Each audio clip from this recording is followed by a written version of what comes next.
नमस्कार, मी सुमित जगदाळे. जनवार्तामध्ये आपल्या सर्वांचं स्वागत. पाहुयात पुण्यातील काही विशेष घडामोडी.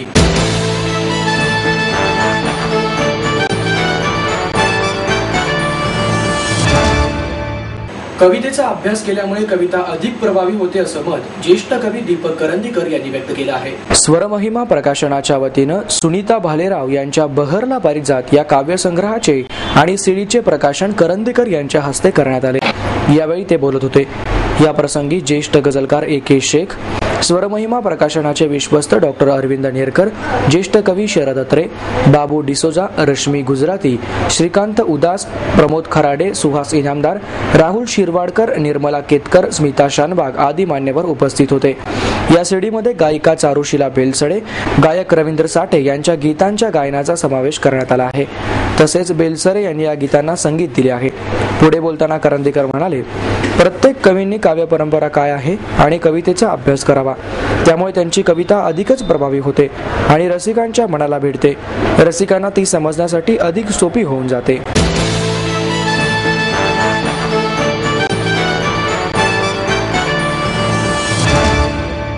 बीडीपी वरून अजित पवार यांच्या समोर राष्ट्रवादी काँग्रेसच्या शहराध्यक्ष आणि नगरसेवकांमध्ये जोरदार खडाजंगी झाली. समाविष्ट गावांतील बीडीपी बाबत झालेल्या बैठकीत राष्ट्रवादीचे 2 गट आपापल्या मतावर ठाम राहिल्यानं उपमुख्यमंत्री अजित पवार यांच्या समोर शहराध्यक्षा खासदार ॲडव्होकेट वंदना चव्हाण यांची बीडीपी विरोधक नगरसेवकांसोबत जोरदार खडाजंगी झाली.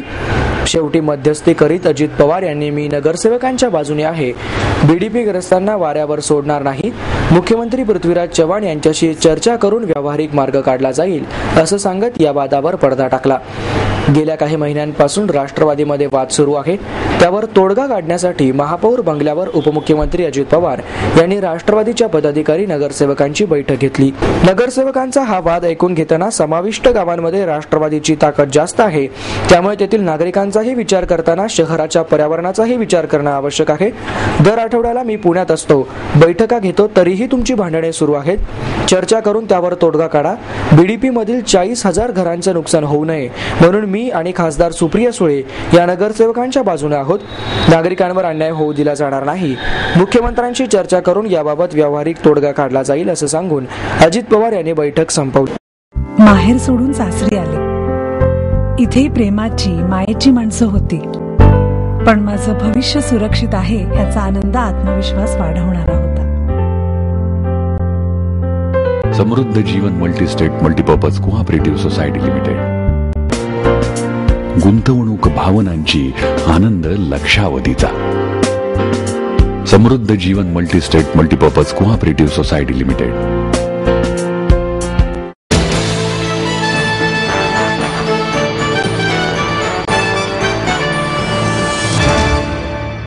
PR एजन्सीवर राजकारण चालत नाही. अण्णा हजारे यांचे काय झाले, नरेंद्र मोदी यांचेही तेच होणार अशा शब्दात केंद्रीय मंत्री कपिल सिब्बल यांनी नरेंद्र मोदी यांच्यावर टीका केली. प्रदेश काँग्रेसच्या वतीने आयोजित राज्यस्तरीय वक्ता शिबिराचा समारोप सिब्बल यांच्या हस्ते करण्यात आला. यावेळी ते बोलत होते. या प्रसंगी प्रदेशाध्यक्ष माणिकराव ठाकरे, मुख्यमंत्री पृथ्वीराज चव्हाण, खासदार संदीप दीक्षित, पतंगराव कदम, हर्षवर्धन पाटील, सुरेश शेट्टी, मधुकर चव्हाण, बसवराज पाटील, प्रशांत ठाकूर, रमेश बागवे, विनायक निमन, मोहन जोशी, दीप्ती चौधरी, शरद रणपिसे, अभय शाजेड यांच्यासह आजी माजी आमदार, पदाधिकारी आणि कार्यकर्ते उपस्थित होते. सिब्बल यांनी यावेळी केंद्रातील आघाडी सरकारने केलेल्या कामांचा आढावा देतानाच विरोधकांचाही समाचार घेतला, तर 2014च्या लोकसभा निवडणुकीच्या प्रचाराचा नारळ फोडला. देशात गुजरात आघाडीवर असल्याचा मोदी यांचा दावा खोडून काढत सिब्बल म्हणाले, 1991 मध्ये गुजरातमधील 17,940 गावांमध्ये वीज होती. आता 18,028 गावात वीज आहे. उत्पादन क्षेत्रात गुजरातचे प्रमाण 28.7% होते, आजही तेवढेच आहे. तर औषध निर्मितीचं प्रमाण यापूर्वी 37% होते, आता तेही घटले आहे. शेती क्षेत्रात आघाडीवर असल्याचा दावा केला जातो. प्रत्यक्षात गुजरातमध्ये शेतीचे उत्पादन 70 लाख टन आहे, तर उत्तर प्रदेशचे 4.5 कोटी, महाराष्ट्रात 1.25 कोटी टन आहे. कर्नाटकासह अन्य राज्यांचे प्रमाण त्याही पेक्षा जास्त आहे. गुजरातमध्ये दारिद्र्य रेषेखालील नागरिकांचं प्रमाणही वाढलं असून 23 लाखांवरून ते 30 लाखांवर गेलं आहे. कुपोषणाच्या प्रमाणातही वाढ झाली आहे. त्यामुळे जे राज्याचा विकास करू शकत नाही ते देशाचा काय विकास करणार, असंही ते यावेळी म्हणाले. चव्हाण म्हणाले, काँग्रेसकडे दिशा आहे, धोरणी नेतृत्व आहे. विरोधकांच्या टीकेला उत्तर देण्यापेक्षा भविष्यात काय करणार आहोत याला आम्ही प्राधान्य देतो. मला खात्री आहे की महाराष्ट्रातील जनता सुज्ञ आहे. कोणी कितीही आणि काहीही सांगितले तरी ते खोडून काढण्याची क्षमता जनतेमध्ये आहे.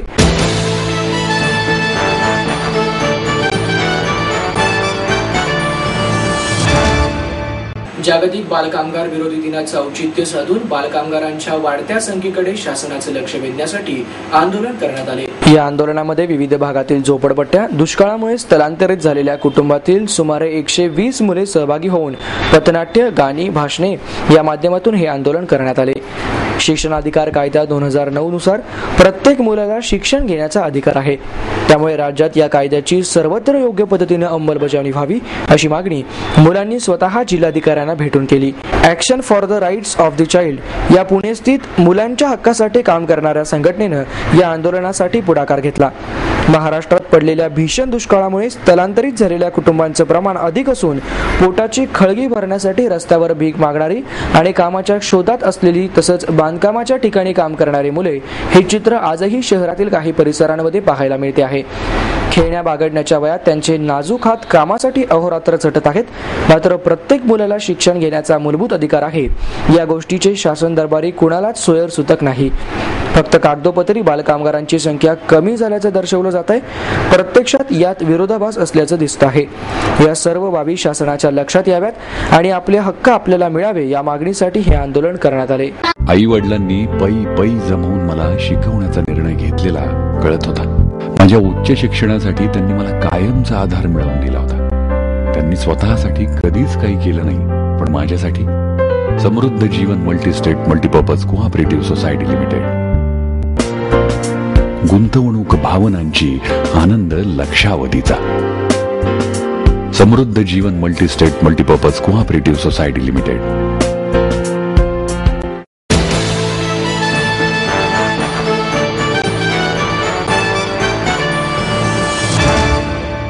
मूळ वेतनामध्ये दुपटीपेक्षाही जास्त वेतनवाढ हवी अशी मागणी महाराष्ट्र नवनिर्माण परिवहन कामगार सेनेचे अध्यक्ष अविनाश अभ्यंकर यांनी केली आहे. या संदर्भात आयोजित पत्रकार परिषदेमध्ये अभ्यंकर बोलत होते. यावेळी कार्याध्यक्ष विकास आकलेकर उपस्थित होते. पुढे बोलताना अभ्यंकर म्हणाले, महामंडळाचे प्रशासन आर्थिक असहाय्यता दाखवून प्रशासनाने प्रवासी वाहतुकीचा व्यवसाय करण्यास असमर्थ आहे हे देखील जाहीर केले आहे. आता 13% प्रमाणे अंदाजे 2000 ते 2100 कोटींचा वेतन करार करताना कनिष्ठ वेतन श्रेणीमधील कर्मचाऱ्यांना किमान वेतन कायद्यानुसार देण्यात येणारा जुलै 2010 पासून वेतनातील फरक सुमारे 250 कोटी आणि कनिष्ठ वेतन श्रेणीचा कालावधी 5 वर्षांवरून 3 वर्ष कनिष्ठ वेतन श्रेणी केल्यामुळे द्यावी लागणारी रक्कम ही करारा व्यतिरिक्त देणं गरजेचं आहे. पण त्याचा समावेश कराराच्या रकमेत करून कर्मचाऱ्यांची दुहेरी फसवणूक केली जात आहे. जर महामंडळ तोट्यात होते म्हणून कर्मचाऱ्यांसाठी वेतन करार केला नाही तर महामंडळाच्या अधिकाऱ्यांना एप्रिल 2000 मध्ये मूळ वेतनामध्ये दुपटीपेक्षा जास्त वेतनवाढ का देण्यात आली याचा जाब महामंडळाच्या प्रशासनानं आणि शासनानं द्यावा अशी मागणी अभ्यंकर यांनी केली.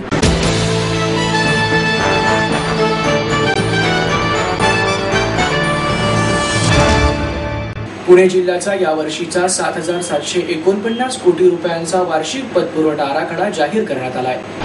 जिल्ह्याच्या पत आराखड्यामध्ये कृषी क्षेत्रासाठी सर्वाधिक म्हणजे 3,274 कोटी रुपये, ग्रामीण उद्योगांसाठी 973 कोटी, लघु उद्योग आणि गृह कर्जासाठी 2145 कोटी आणि इतर उद्योगांसाठी 1,357 कोटी असा एकूण 7,749 कोटींचा पत आराखडा आहे. यावेळी बोलताना देशमुख यांनी कृषी कर्जामध्ये प्रामुख्यानं किसान क्रेडिट कार्डद्वारे पीक कर्ज, सेंद्रिय शेती, फुले व फळबाग लागवड, हरितगृह, कृषी निर्यात योजना, करार पद्धतीनं शेती, कृषी यांत्रिकीकरण, राष्ट्रीय फलोत्पादन अभियान तसंच शेतीपूरक आणि दुय्यम योजनांचा समावेश करण्यात आला.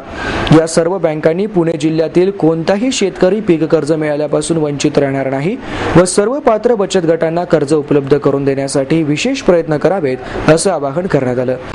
या पतपुरवठा आराखड्यामध्ये व्यापारी बँका, महाराष्ट्र ग्रामीण बँक, पुणे जिल्हा मध्यवर्ती सहकारी बँकेसह 33 बँकांचा सहभाग आहे. बचत गटांसाठी 45 कोटी रुपयांची तरतूद करण्यात आली आहे. शासनाच्या सामाजिक योजनांचा आर्थिक लाभ कोअर बँकिंग सुविधा असलेल्या जिल्हा मध्यवर्ती सहकारी बँकेमध्येही उपलब्ध करण्यासाठी केंद्रानं हिरवा कंदील दाखवला आहे. अर्थमंत्री पी. चिदंबरम यांनी दिल्ली येथे अर्थ विभागाचे प्रधान सचिवांसह काही जिल्हाधिकाऱ्यांची 2 दिवसांपूर्वी एक बैठक घेतली होती. त्यामध्ये केंद्र सरकारने जिल्हा मध्यवर्ती सहकारी बँकांमध्ये खाते असलेल्या लाभार्थींना पुन्हा राष्ट्रीयकृत बँकेमध्ये त्यासाठी खाते उघडण्याची गरज नाही यावर सहमती दर्शवली.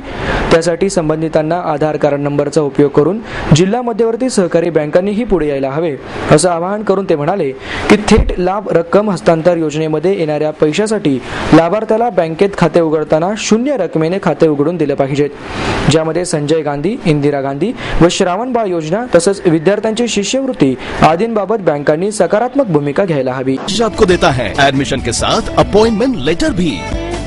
बी civil, computers, electronics, electronic and telecommunications, IT and mechanical. MA Computers, Electronics, IT and Mechanical, Diploma Engineering, Mechanical and Computer, MBA Finance, HR and Marketing, BCA, BBA, MBA and MCA for Engineering और साथ ही D.Pharm, B.Pharm और M.Pharm भी.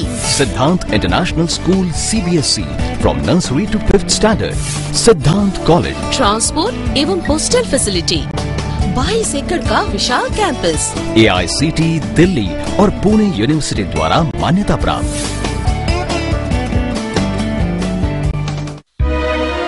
समृद्ध career की or सिद्धांत college, सुदुमरे, Pune. Admission के लिए आज ही call करें या लॉग ऑन करें.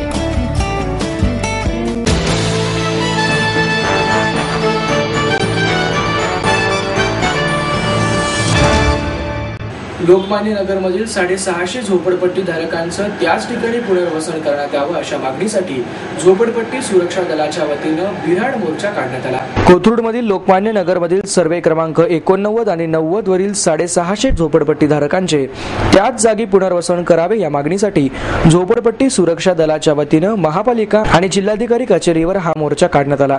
या मोर्चात मोठ्या संख्येने झोपडपट्टी धारक सामील झाले होते. जिल्हाधिकाऱ्यांना या मागणीचं निवेदन देण्यात आलं. संघटनेचे अध्यक्ष भगवान वैराट, चंद्रसेन बोराडे, दिलीप भोसले, हरिभाऊ वाघमारे, काशीनाथ गायकवाड, दिलीप भिसे, सुधीर नेटके, सुनीता अडसूळ, सुरेश धिवार उपस्थित होते. यावेळी बोलताना वैराट म्हणाले, या 2 जागांवर मैदान आणि बागेचं आरक्षण असल्याचं सांगून या झोपड्या हटविल्या जात आहेत. गेल्या 20 वर्षापासून या जागेवर रहिवासी आहेत. त्यांना हटवण्यापूर्वी या झोपडपट्टी धारकांचं योग्य पुनर्वसन करावं. आपलं स्वप्न, आपलं मन, आपलं स्वतःचं घर हेच खरं धन. समृद्ध जीवन पार्क सादर करत आहे 140 फ्लॅट्सची एक प्रशस्त गृह योजना. कात्रज कोंढवा रोडवर बिबवेवाडीपासून फक्त 2 किलोमीटर अंतरावर आपल्या आर्थिक गणितात बसणारे 1 व 2 BHK फ्लॅट्स. तब्बल 3 मजली पार्किंग सह ऐस पैस गार्डन, क्लब हाऊस आणि इतर सुविधांनी सुसज्ज. बुकिंग साठी संपर्क 9850937373 9850947373. समृद्ध जीवन, नांदी सौभाग्याची, सुरुवात प्रगतीची.